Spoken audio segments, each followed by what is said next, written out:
Hi, this is Jody Susan with Susan Essentials, and go ahead. Jill Rowland. I'm a naturopathic doctor and owner of Nature's Corner Market stores in Georgia. So we're going to talk about fish. So in the program I say we're going to teach you how to fish, right? Like, learn how to source your own food. But we're really going to talk about fish. We're really going to talk about fish. Exactly. So it's going to get really cold so too. it's going to get cold. We're going to talk quickly. So here's the thing. So we have wild caught sockeye salmon, and there's pros and cons to farm raised and wild caught. And so I'm going to let Jill take the lead on this, and then I'll fill in the blanks. Okay? All right. Sure. So go ahead. Obviously you're farm raised, you're getting hormones and, whatever else, GMOs in their feed and whatnot. And they're sitting in their stuff. So that's not really pleasant to think about either. No. So we definitely, so the things that they're feeding them are causing, you go to a restaurant and you get the salmon there and it's all oily, and it actually tastes kind of good, but it's, it's all oily and all that. But unfortunately, you're not getting the healthy oils that like a wild caught salmon would. Can you explain the difference between the two different oils at all? And if you don't, that's okay. I mean, we're not experts on everything, but so there's the fats in the wild caught versus the fats in the farm raised. So I think that, and again, I am not a fish expert. Fair enough. But certainly Captain Tony could tell us. But we should probably bring him in here. Exactly. Well, it's funny, not to digress here, but so Doug, one of my salmon suppliers, Doug's Wild Seafood, he hand delivers. I love it. Like the fisherman himself, delivers. Oh, the fisherman himself is delivering to your store. Literally delivers. Now, there's a time of the year when I can't get Doug's, but I get Tony's, and so this is Wild Alaskan company. So it's another small fishery. Anyway, I want to pause this for a quick second, and you keep on rolling, okay? I want you all to be listening really clear. She knows the people who are fishing. Oh, yeah. Do you get this? Yeah. She knows the people who are supplying her food. Exactly. Know your farmer. Know your farmer, Yeah. whether it's your fish farmer, your chicken farmer, your beef farmer, your vegetable farmer. Go ahead. So, the other thing that we were talking about the other day, we mentioned fresh. Mm-hmm. It's like, what is fresh? People, do you have fresh fish? Well, let's see. We're in Georgia.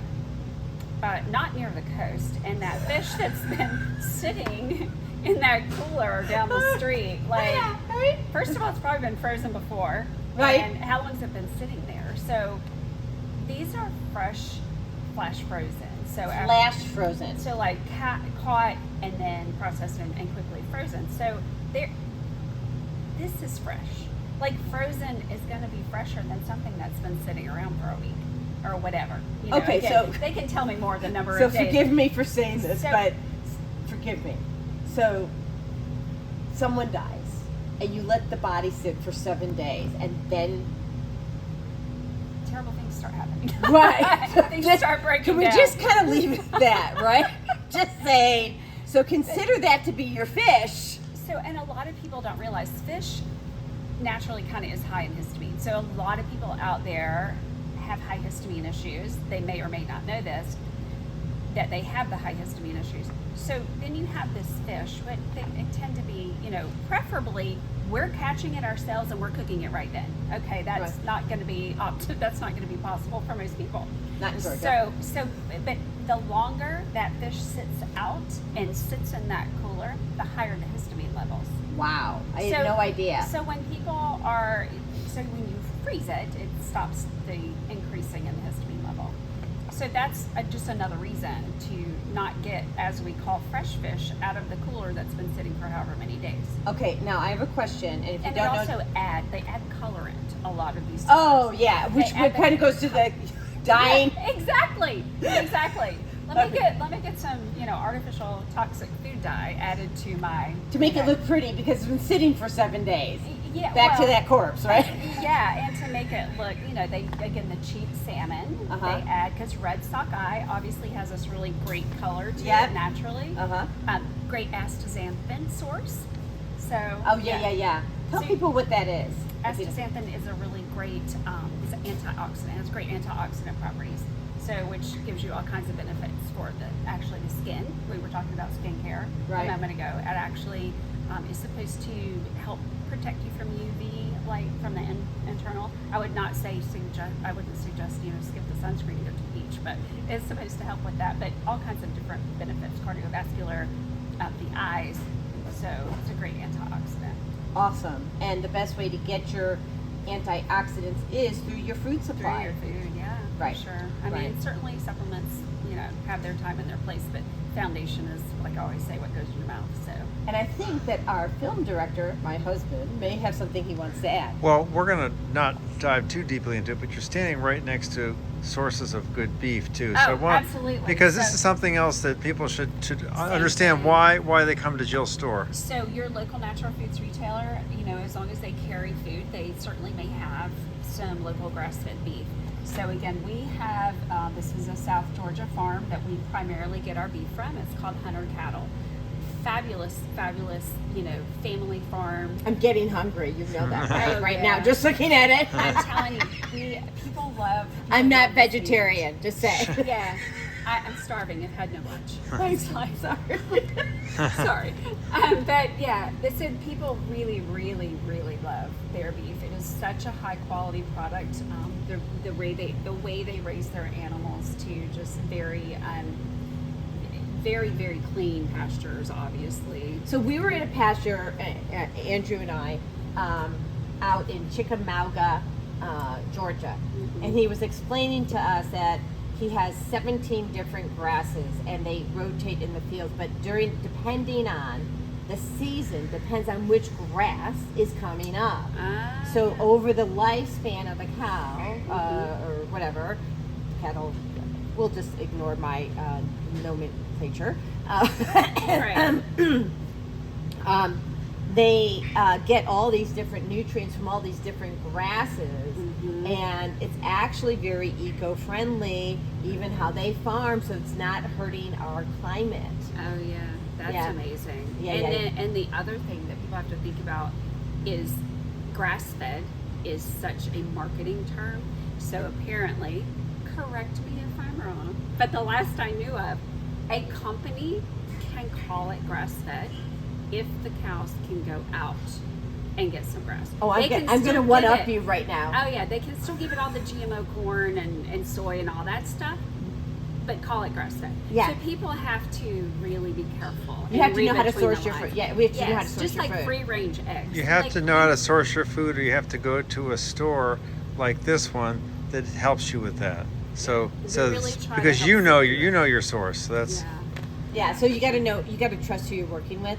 Now, I am so sorry, but I'm going to have to one-up you, okay? Yeah? About grass-fed. Okay. Do we all know yet how corn is classified? Yeah. Corn is classified as a grass. That's right. Oh, okay. Yeah. So they could be feeding them GMO corn. Yeah, and it's considered grass-fed. So so is this a new classification? So It's about 4 or 5 years old that I'm aware of. And I don't quote me on the time. Oh my gosh, I did not know that. That's infuriating. But if but we know this farmer, so right? So oh yeah. know your farmer. That's why it's shop local. That's why. Right, That's and difference. work with work with your local farmers, your local grocery stores, your local doctors, your local nutritionists, Right. because Exactly. we're gonna know between all of us where you need to go and how to source your food. Right. Absolutely, yeah. Now you have chicken in here.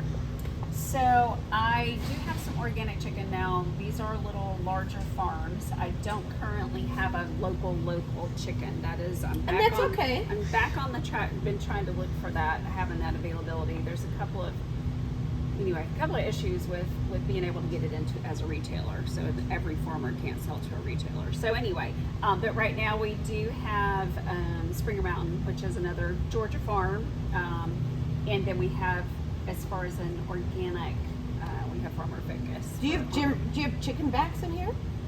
I do not. You do not. Okay. And do you have chicken wings in here?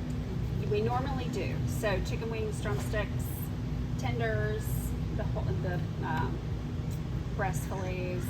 Okay, so that is liver. awesome. So what I want to say is that, if you can't get chicken backs, because a lot of times it's hard to get chicken backs, and you're making bone broth, you can use chicken wings. There's a lot of bone there, Oh, yeah, that's so it's true. a Fortunately, great substitute. and Jill sells We do have bone broth. Chickens too.